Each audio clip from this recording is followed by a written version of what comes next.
So, all right, I'm gonna start introducing myself. I'm Mauri. I work for Spartan Trail, and we are here with a good buddy and a good ambassador for our brand. That is Joseph Gray. Where are you based now, Joseph? I'm in Colorado now, so yep, beautiful Rocky Mountain State. I like your new. I love your new look, man. I like the beard at all. Yeah, that's great. My wife didn't like it. I don't think so. She doesn't like too much Oh, facial hair anyway, but I told her I'm gonna grow it regardless because there's not much else to do, and I might as well grow some hair and watch that grow with my yeah. plants. You gotta take care of it, man. That's amazing. Yeah, yeah. So, So. as I said, there's been a lot of talking about you. Like we can see everywhere what you've done in the running world. You're a champion. You've won multiple races. You've run all around the world. But there's something about you that particularly myself I'm really interested in, and I would love to hear you speak about it more and have a bit more of a to give it more to highlight it more from you. That you're a fighter for diversity in trail running and mountain running and the whole running community per se. And I just wanted to tell us, why did you start with this, and what did you see running around the world that made you start stepping up for this? Um, I think I started it for, various reasons. Obviously, there were experiences that I had individually, where I felt like, I didn't get the exposure or the attention. But then rather than complain about that, I was like, let me see if maybe it's just me. Maybe it's just me that people aren't interested in my story or something. And I'm looking around, I'm like, man, there's a lot of minority and other Black athletes and Hispanic athletes and Asian athletes, and there's no publicity. There's really not that much exposure for them. And so, as I run professionally for a few more years, and you see the professional side of athletics, you start to realize like that actually hurts the chances of money. Like it Yeah, hurts your pocket. The lack of exposure for people who look like you in a sport that's predominantly where people don't look like you, uh, it hurts because then it hurts the future of the sport in terms of getting diversity. Because now kids who look like me, other Black kids, they're not going to get into the sport because it's not lucrative and there's no exposure and their community doesn't support it. And why would their community support it if there's no exposure for it? It's not what's hot in a sense. And so, I felt like we needed to improve that, especially, in mountain running. Mountain running is lacking big time in diversity. Even, I mean, in road racing, there are a lot of Black Americans, so it's not quite as bad. But even still, it's still very, it's not diverse at all. But mountain and trail running is even worse. And so I just want to improve that, just so that it helps the future of other young minorities coming up, and maybe they can have a future in the sport like I have, and maybe they won't have to jump through as many hurdles as I did. And so, I take a lot of flack. Some people don't like the message, and maybe people might even say, "Oh, he might be racist," or I've had people say all kind of crazy stuff. You know how yeah, social media is, yeah, and it's like that couldn't be the furthest from the truth. Like if you know me, I'm not racist at yeah. all, but I like equality, and I want to see other kids like that look like myself have a chance in this sport. And I realize there is a hurdle there, and if we can make that hurdle a little lower so that it evens the playing field, then by all means, I'll be the first athlete to take flat for it, so that I can make it better for other athletes coming up. Definitely. So, as a so you, of course, you have a background in probably collegiate running, in road running, track and field. So when you realized you didn't have probably the career of a guy, I know personally you've been running with a guy like Paul Chelimo, a super talented and renowned name in track and field. But when you realized that maybe this was not your path and mountain running was your path, were you like scared at all that you couldn't have like a professional life? Were you aiming for a professional life, or didn't at all? Um, I think when I looked at the sport initially, I hadn't quite given up road racing and like cross country and stuff like that. So in terms of professional life, I kind of was semi there, and before mountain running, I had a few contracts and whatnot. But when I started to like take mountain running more serious, I realized like, man, this is going to be tough, because not only is mountain running very competitive and it's very different than what I was doing, it was going to be tough to be dominant in that sport and make a living. But, attracting sponsors was going to be difficult because you didn't look like all the other athletes. And so, um, I knew those were hurdles there. And I was like, if I want to be professional here, not only am I going to have to dominate, but I'm going to have to do it consistently. And it's not going to be an easy path to being financially well off in this sport unless you are very consistent and dominant for a good longer period of time, especially being a black guy in a sport that's white European mostly. So yeah, it was a tough road. Definitely. So what do you think, you, of course, besides the color of your skin, what was the main difference you had with these European runners that you say, like, I imagine you started running and comparing yourself with guys like Jonathan Wyatt, just to put a name and to put a face on it, and you just had to Mm-hmm. compete with versus these guys who had contracts and who were world champions. And what was it was your main difference with them, besides the color of your skin or your country or whatever? And what did you do to twist that and to change it? And how did you work yourself uh, Yeah. from a mind point of view and actually from an action point of view too? That's a good question. I think it's hard to say early in my career to compare myself to Jono, like just Yeah. because he was, in terms of classic mountain races, he's kind of where I am today in a sense, like being able to win a lot of races and dominate. And so back then I wasn't really at that level. So I think the one thing I learned was that, you really needed to take it serious. You couldn't do like what I was doing. Like I wasn't really focused on mountain running, and I was trying to focus on other stuff. And I just wasn't ready. And I was like doing other races before mountain races and just not, it was kind of like a secondary thing. And I think, the big difference was to get those contracts, you needed to be good at it, is what I realized. Like the guys that actually were eating in the sport were guys like Jono and who else? Marco was Marco, yeah. Italian. Yeah, he was doing really well in the sport back then as well when I first started. Um, Probably uh, Ricardo Mejia or guys like that. Yeah. Yeah, Mejia did really well in the sport. Even Matt Carpenter did really well in Matt the Carpenter. sport. Yeah, definitely. Yeah, so I think what I learned is like whether you're black or white, like you needed to win. Um, Maybe being white might have helped with exposure and maybe attracting more sponsors at that time period. But it all boiled down to you needed to be able to compete. If you can't compete consistently over time in multiple genres and multiple types of mountain races, then you weren't going to make any money in the sport, pretty much. Yeah. So I mean, that was the main difference. Was when I first started, I was winning maybe in the U.S. and I struggled. I won every now and then outside of the U.S. and maybe Asia or Europe, but it was difficult to do it consistently just because I wasn't focused on it, and it was still very new to me. Like even though, I had made a couple teams, midway through my U.S. Career, I guess you could say. I was still in my infancy in a sense. So going against some of these guys like in Italy, where that sport is a big deal there, and they have a lot of support there, and they're really solid. You got the twins that were just killing it, and they were Yeah. killing it from an early age, and they were killing mountains when I was still kind of doing track stuff, and so it was like a big learning curve for me. Yeah, definitely. So yeah, the twins are the Bernard and Martin de Mateis, who besides being super talented runners, they are two, and that's just for, like, let's say on a marketing wise point of view or whatever. That's just amazing as well. Right. And yeah, I mean, Yeah, they I mean, are. it's crazy too. You don't see twins Yeah. usually. You don't see twins being good like that, like both of them. Yeah. They're both like, I mean, there were for years where I couldn't tell them apart.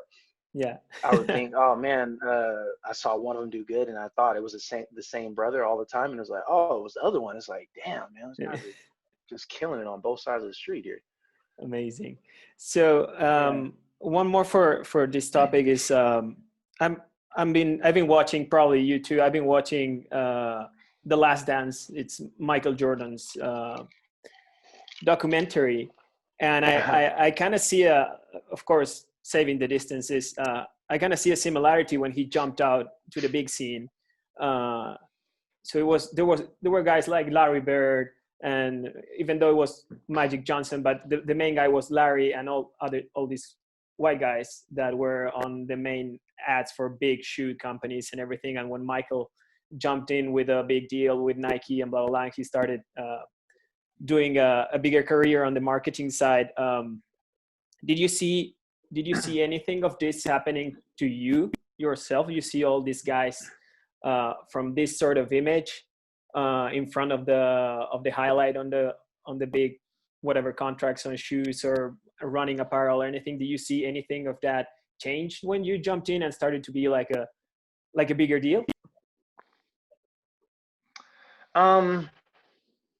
I think basketball has a little bit longer history, Yeah, of course, than yeah. mountain running, Yeah. but I do see I do see mountain running kind of having a similar curve, right? In terms of seeing diversity, seeing more diversity in terms of people getting sponsorships and contracts. Yeah. When I first started, there was nobody, there was no black getting anything except maybe free. It was like very rare in mountain running. Yeah. And I mean, even African guys that were really good. Even of them, like some of them in my early career, I could choose them. Damn, they're so good, and you would think they would be getting as a higher, and it's like, no, not here. There's periods it depends from what you can speak and things like that. That can also hurt too. I talk to, they don't speak very good English, and so therefore maybe they have trouble talking social media wise. But even still, it's still a shock to see that. But for example, I tell people this all the time with inspiring that generation of minorities. It was easy, right? When I was a kid, we had Allen Iverson, Kobe, Jordan, Shaq, all these really prominent athletes, Magic at times. So when we were a young black kid playing basketball, we were inspired. Like, we saw black athletes in media. Yeah. Go back years, you didn't see that. It was more just one athlete. So when you see black athletes being promoted and being advertised on influx of black athletes on the sport at a young age and making it to the professional levels in basketball. And I think the same thing will happen across the charts, in running, in turn, not necessarily dominating, but you'll see more black athletes running professionally in trail running and mountain running as you see them exposed more and advertise more. You'll just see more diversity, and not even just black athletes. I think seeing a black athlete, if you're an Hispanic, I've talked to other Hispanic athletes who have told me that I inspired them or something like that. I think just seeing someone of color advertiser on the cover of a magazine, and then you look at their story, it can be inspiring. There are Hispanic athletes that inspired me as well, because I was like, oh, they look like me. And a lot of times we feel like they kind of grew up like you because they were of color. And especially, in the 70s, 80s, where racism was really high. So like a connection, oh, they kind of know what it's like to be like me. So it's easy for you to be inspired by them because you feel like they came up similar to you.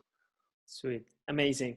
So what do you think either brands or races or whomever is involved in this trail and ultra mountain running community, what action can they take to make this evolve and make this diversity problem fade in time? I've talked about it a lot, but like, not to go too much in depth with it, but I mean, how, media really just covering more diversity, having minorities covered more so than just always being the same, culture and everything, and even topics, right? Like, you're talking about articles in magazines and trail and outdoor industry. A lot of those articles don't really relate, or they're not interesting or intriguing to Black people in our country. so just having stuff where it's more diverse topics and articles and things like that to attract a different brand of athlete and different races of athletes. Yeah. I think that helps a lot. But the advertising and the marketing is a big deal. Just an example, like a small example, like Hoka is one of my, it's my footwear sponsor, and they were really supportive of my project, Inspire Diversity. And so part of that project, we did a film with them, and there's a commercial with it, and it was on YouTube.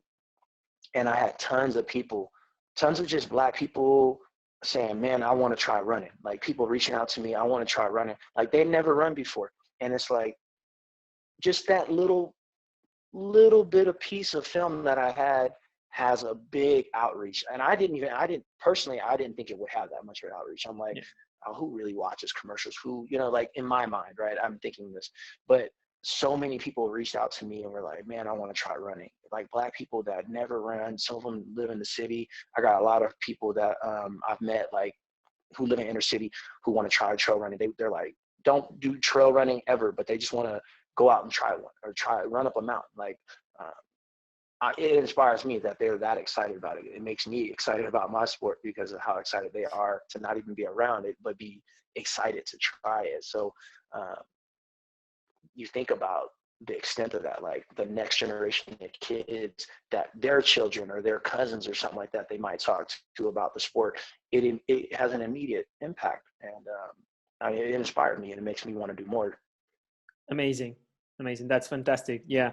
It's so it's crazy, like just something you aim for a certain group of people. I mean, you always talk about diversity, and we're always talking about winning or probably an elite field. It ended up inspiring people who's not even running, and that's crazy. That's amazing. Yeah. Right. Yeah. I mean, that's the goal. Sweet. That's what inspiration. People kind of jump out of line because they saw you do it. So yeah, that's fantastic. So to wrap up the diversity thing, there's something also, there is still a problem I see myself, and I want to see your input on it, regarding women in trail running, not specifically on the race or whatever. It's just women in trail running it's still a problem that there's not 100% equal everywhere, even in world championships or anything. How do you see that grow? Do you think it's okay? It should be more things done? Man, when I look at that, I'm talking about a color, like you're born a color, like you don't have a choice. Yeah. When I look at women, they have a choice to go to races. They are advertised even far more than men. So if you're talking about money, if there was a race that didn't do equal prize money for men and women, that would be a problem. Obviously, that needs to be addressed. But in terms of participation, I think women are doing fine. Like I think they're starting to outperform men, if I'm not mistaken. But I don't know about actually. That might have been misspoken. I think that's in road racing though. Yeah, I mean, it's in trail running. There's actually even races we've been discussing with a couple of friends lately that, let's say, ultra running races are way more exciting in the women's field than in the men's field for the past probably 2-3 years.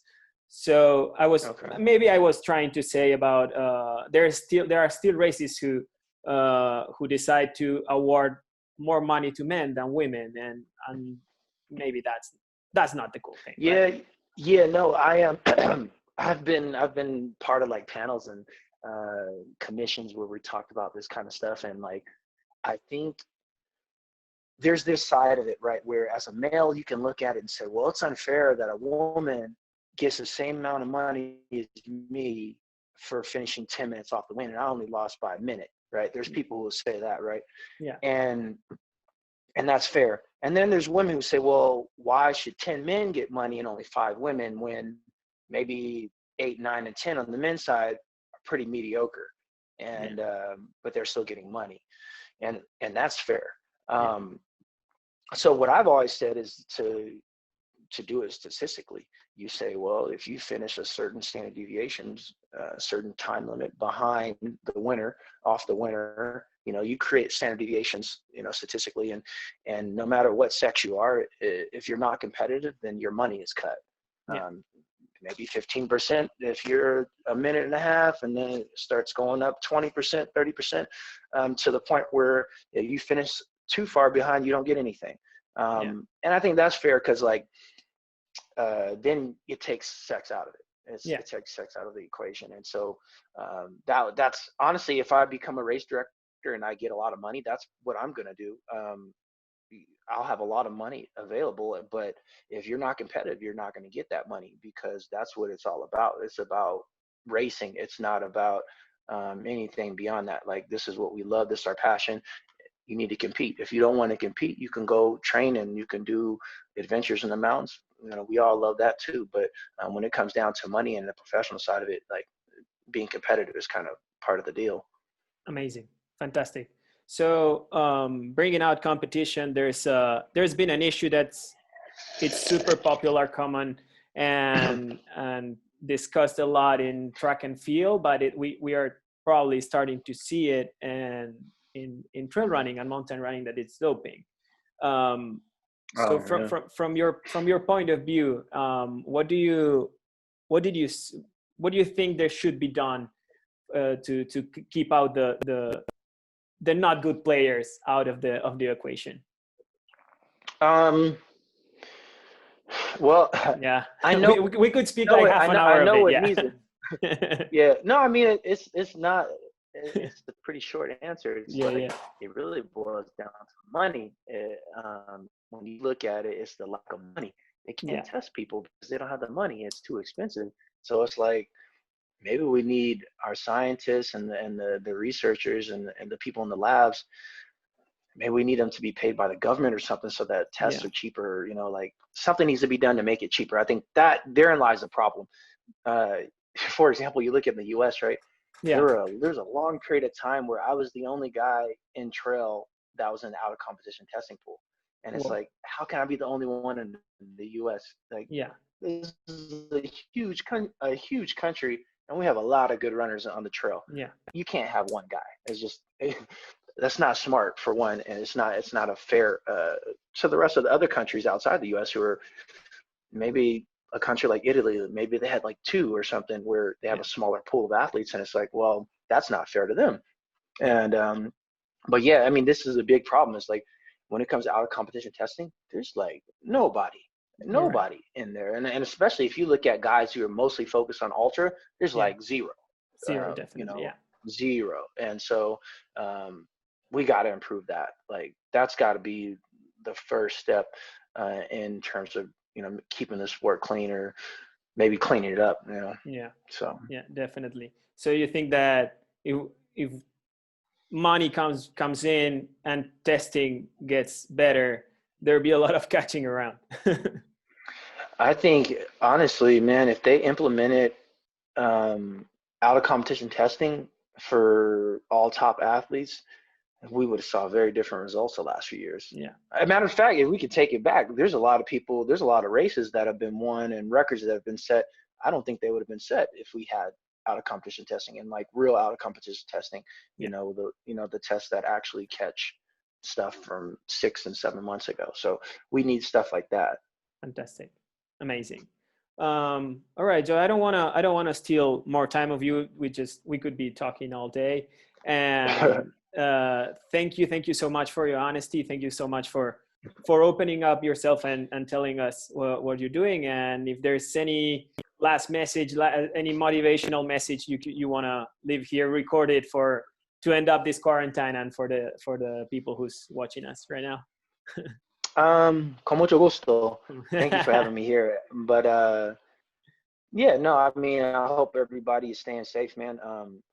You see a lot of people talking about it's a hoax, or not taking this situation serious. And I plead with you, like, take it serious, because we're just in the house for a few months, quarantine for a few months. There's people out there losing their life to this, and you can come up with all the stats and the data saying this kills people this much more, and this kills people this much. Yeah. But it's like, this is different. This is highly contagious. Mm. And what's staying in the house going to do in terms of you getting extra time with your family, and you might be saving somebody's life, somebody who's 67 years old, maybe they have health issues, or maybe there's somebody 20 years old with asthma that is more susceptible to dying from this. It's like, don't be so selfish. It's not always about you. Definitely. All So right. that's just my message. Amazing. That's great. Thank you so much for this little trail talk, Joe. And well, hope to see you soon, man. Yeah, man. Hopefully, man, hopefully we'll be racing by the next few months here, and hopefully I want to get back down to South America, so I know Yeah, I'll see you if I'm racing down there. of course. All right. See you soon, buddy. All right, take care, man. Take care.